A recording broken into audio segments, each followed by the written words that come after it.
할렐루야. 우리 함께 사도신경으로 우리 신앙 고백하시면서 주님 앞으로 나아가겠습니다.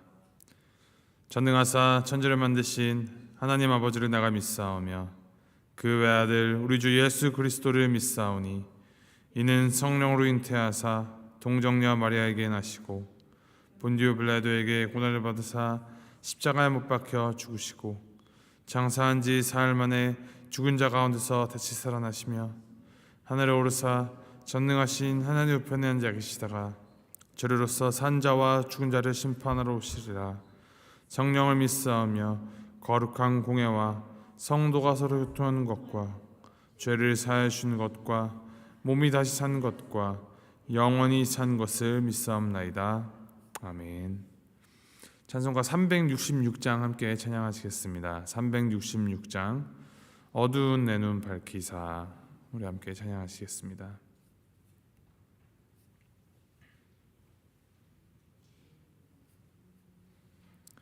366장 우리 함께 찬양합니다. 어두운 내 눈 밝히사 진리를 보게 하소서. 진리의 열쇠 내게 주사 참빛을 찾게 하소서. 깊으신 뜻을 알고자 엎드려 기다리오니 내 눈을 뜨게 하소서. 성령이여 막혀진 내 귀 여시사 주님의 귀한 음성을 이 귀로 밝히 들을 때에 내 기쁨 한량 없겠네. 깊으신 뜻을 알고자 엎드려 기다리오니 내 귀를 열어주소서.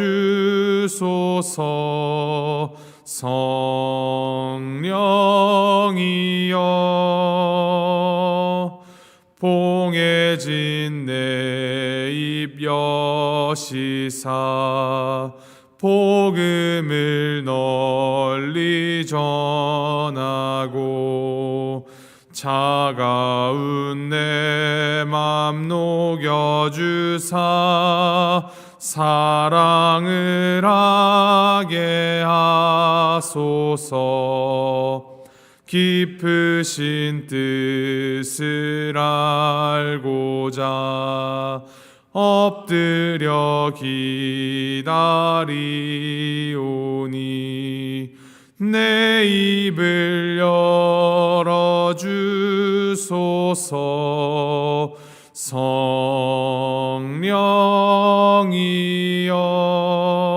성령이여. 아멘. 하나님께서 오늘 우리에게 주신 말씀 마가복음 4장 21절부터 29절까지 말씀입니다. 마가복음 4장 21절에서부터 29절까지 말씀 우리 함께 교독하시겠습니다. 마가복음 4장 21절부터 29절까지 말씀. 21절 말씀 제가 먼저 읽도록 하겠습니다. 또 그들에게 이르시되 사람이 등불을 가져오는 것은 말 아래에나 평상 아래에 두려함이냐 등경 위에 두려함이 아니냐.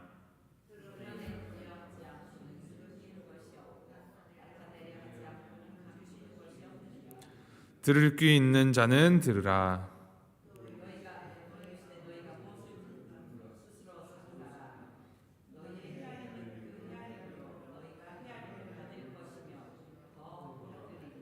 있는 자는 받을 것이요 없는 자는 그 있는 것까지도 빼앗기리라.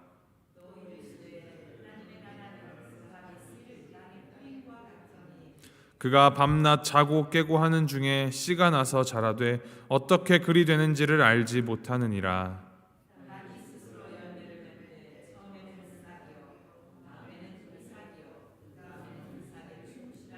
29절 우리 함께 읽겠습니다.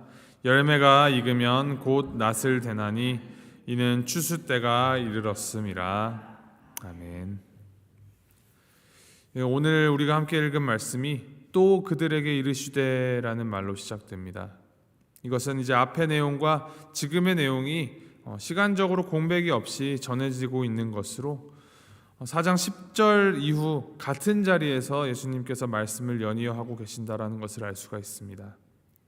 또한 그 내용도 서로 연관성이 있어서 말씀의 씨앗이 좋은 땅에서 많은 결실을 맺을 수 있고 이제 말씀을 깊이 이해하고 붙드는 자들은 더 받게 될 것이다 라고 가르치시는 말씀입니다. 연이어 또 이르시는 말씀, 오늘 이제 등불 비유와 씨앗의 비유 말씀입니다. 이 등불 비유는 마태복음과 마가복음 그리고 누가복음에 기록되어 있는 말씀입니다.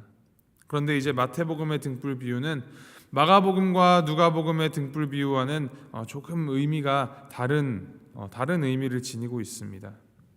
마태복음의 등불 비유는 진리의 등불을 갖고 있는 그리스도인이 어떤 자세로 살아가야 할지를 강조했다면, 이 마가복음과 누가복음에서는 진리의 등불에 이 대적하는 악의 세력이 있지만 이 세력은 반드시 그에 상응하는 보답을 받게 된다라는 메시지를 포함하고 있습니다.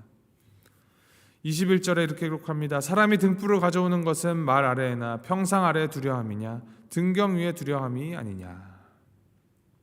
이 등은 속에 기름이 채워진 이제 납작한 형태의 등잔이며, 이 사용하지 않을 때에는 등잔을 덮는 그 뚜껑 혹은 그릇으로 덮어두거나 침상 아래에 내려놓았다 합니다. 어두워지면은 이제 등잔을 꺼내어 들어서 등잔 심지에 불을 붙여서 기다란 그 등경 위에 올려서 주위를 밝혔습니다. 이제 22절을 이제 세번역 성경에는 좀 더 쉽게 얘기를 하는데, 숨겨둔 것이 드러나고 감추어둔 것은 나타나기 마련이다라고 기록합니다. 이 등불이 밝혀지면, 빛이 들어오면 어두움 속에 숨어있던 그리고 감추어져 있던 이 모든 사물의 그 모습이 그대로 드러납니다. 본문에서 등불은 이제 예수님 자신을 의미합니다. 죄악의 어두움이 관영하고 있는 이 땅에 참빛이신 예수님께서 오셔서 진리의 빛을 밝히셨습니다. 이 진리의 빛으로 인하여서 어두움 속에 자신의 실체를 숨기고 있었던 거짓과 모든 죄악은 다 이제 드러나게 된다라는 것이죠. 그런데 이 등불의 빛으로 인하여서 자신의 이 추악하고 더러운 실체가 다 드러난 이 거짓과 죄악은 이제 자신의 잘못은 은폐하고 오히려 이 빛이 진리가 거짓이라고 이제 왜곡하고 핍박합니다. 참 빛이신 예수님께서 이 땅에 오셨을 때의 상황을 요한복음은 이와 같이 증거합니다. 참빛 곧 세상에 와서 각 사람에게 비추는 빛이 있었나니 그가 세상에 계셨으며 세상은 그로 말미암아 지은 바 되었을 때 세상이 그를 알지 못하였고 자기 땅에 오매 자기 백성이 영접하지 아니하였으나. 예수님의 이 땅에 오심은 어두운 세상을 비추는 참 빛이었습니다. 하지만 어두움이 빛을 깨닫지 못하듯이 세상은 예수님을 알지 못했습니다. 참빛으로 이 땅에 오신 예수님의 탄생 소식을 들은 당시 유대 땅을 다스리던 헤롯 왕은 메시아로 오신 주님을 영접하기는커녕 아기 예수를 죽이려 하였습니다. 나의 것을 빼앗길지도 모르겠다라는 것이죠. 그래서 그는 베들레헴에서 태어난 2살 이하의 어린아이를 전부 죽이라고 명령했었습니다. 참 빛이신 예수님은 이 진리를 외면하고 핍박하고 있는 이 세상을 향하여서 23절에 들을 귀 있는 자는 들으라라고 말씀하십니다. 이 들으라라고 해석된 이 헬라어 원어는 그냥 이렇게 귀를 열어서 흘려 듣는 것이 아니라 주의를 기울여 듣는 것을 뜻합니다. 그리고 나서 재차 무엇을 듣는가 스스로 삼가라라고 말씀하십니다. 이 삼가다라는 말은 무엇을 들여다보다, 주의를 기울이다라는 이제 관심을 주어야 한다라는 뜻입니다. 이 문장을 이제 우리말 성경 세번역으로는 이렇게 얘기를 하는데, 너희는 듣는 말을 새겨 들으라라고 해석을 했습니다.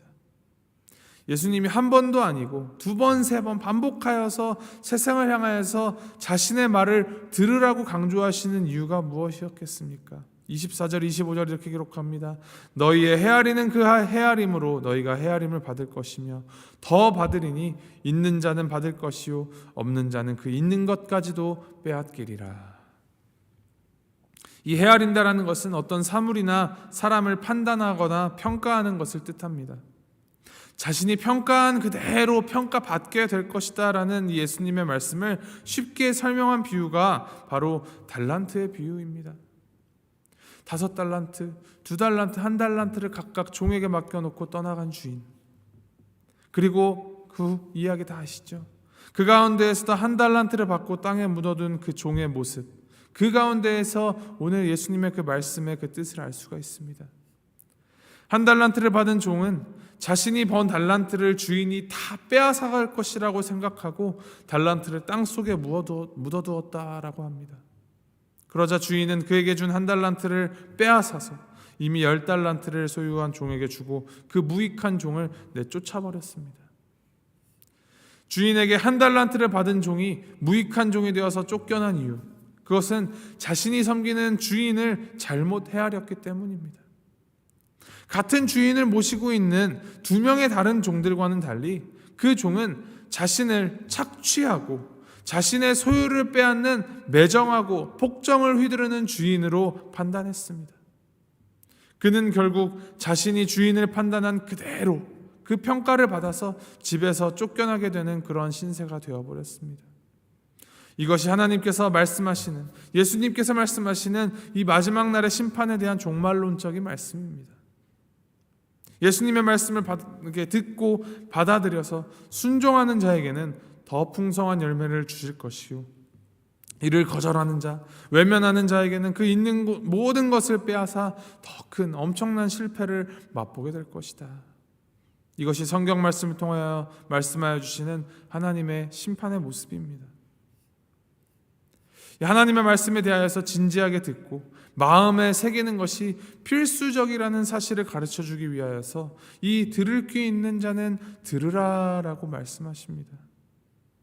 요한복음 15장에서도 열매를 맺지 못하는 나무는 찍어 뽑힐 것이다 라고 말씀하셨습니다. 이 심판은 우리가 하는 것이 아니라 하나님이 하신다라는 사실을 우리는 잊지 말아야 합니다. 26절부터 이제 씨앗의 성장에 대한 비유가 이어집니다. 이 본문을 이제 어떤 목사님은 잠의 신학이라는 주제로 설명한 적이 있습니다. 농부는 씨를 뿌리고 이제 잠을 자지만 그가 자고 깨고 하는 중에 씨가 자라므로 정작 어떻게 자라는지를 모른다라는 것이죠. 땅이 스스로 열매를 맺는다는 것은 하나님의 주권 속에서 일어나는 일이라는 것을 설명해 줍니다. 땅에 뿌려진 씨앗이 싹이 나고 이삭이 되고 또 이삭이 충실한 곡식이 되었습니다.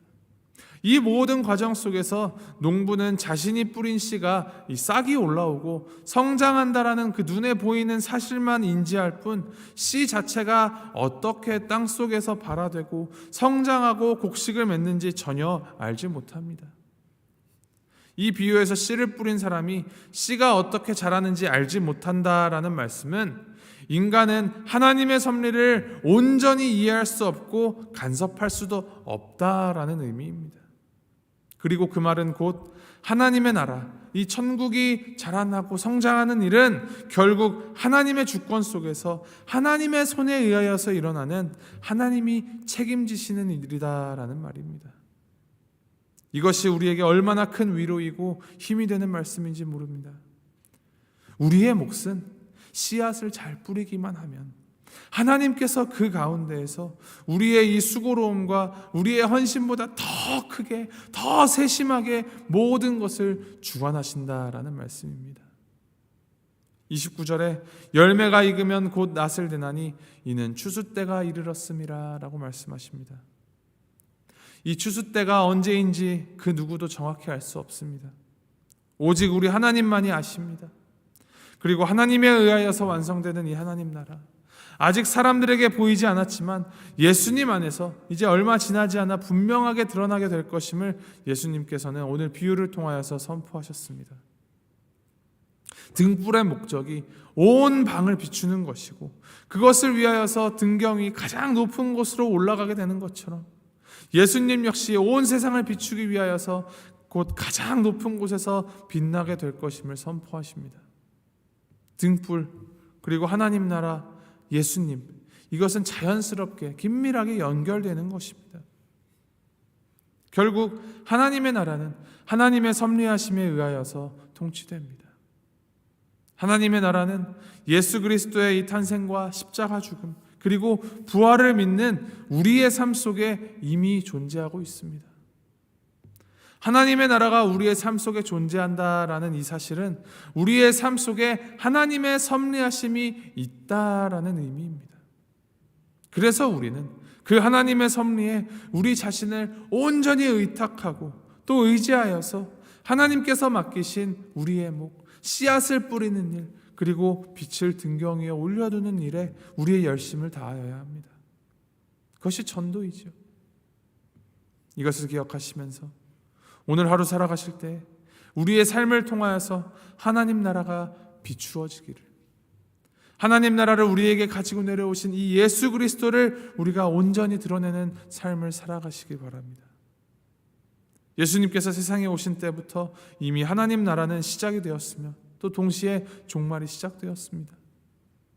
마지막 때 이 종말의 시대에 우리가 소망을 가질 수 있는 이유는 바로 우리가 하나님의 나라 가운데 우리가 살아가고 있기 때문임을 기억하시기 바랍니다.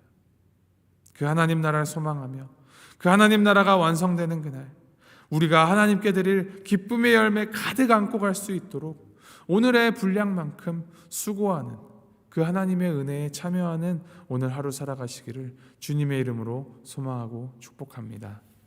함께 기도하시겠습니다. 하나님 아버지, 죄로 죽었던 우리의 이름을 불러주시고 우리의 어두운 가슴 속에 진리요 생명의 빛을 비추어 주시니 감사드립니다. 진리요 생명의 빛을 통하여서 우리의 본질이 얼마나 추악하고 더러운지를 깨닫게 해주시니 주님 감사합니다. 자격 없는 우리를 구원하시기 위하여서 예수님께서 이 땅에 오셨고 고난받으시고 십자가에 달려 돌아가셨으며 죽음으로부터 부활하셨음을 믿게 하여 주시니 주님 감사드립니다. 진리요 생명이신 주님의 빛을 이 땅에 비추는 등불로 살아갈 수 있도록 주님 도와주시옵소서. 주님께서 언제나 우리 곁에 항상 함께 계심을 잊지 않게 하시고 하나님 나라를 세워가는 데 이바지하는 삶, 주님께서 맡기신 씨 뿌리는 일을 성실하게 감당하는 우리가 되도록 주여 인도하여 주시옵소서. 항상 우리의 수고보다 더 크게 역사하시는 그 하나님의 은혜에 온전히 기대어서 나의 몫을 충실히 감당하되 하나님의 은혜에 겸손하게 기대어서 살아가는 우리가 될 수 있도록 주여 함께하여 주시옵소서. 감사드리며 이 모든 말씀 우리 주 예수 그리스도의 이름으로 기도하였습니다. 아멘. 하늘에 계신 우리 아버지여, 이름이 거룩히 여김을 받으시오며 나라의 마옵시며 뜻이 하늘에서 이룬 것 같이 땅에서도 이루어지이다. 오늘날 우리에게 일용할 양식을 주옵시고 우리가 우리에게 죄 지은 자를 사하여 준 것 같이 우리의 죄를 사하여 주옵시고 우리를 시험에 들게 하지 마옵시고 다만 악에서 구하옵소서. 대개 나라와 권세와 영광이 아버지께 영원히 있사옵나이다. 아멘.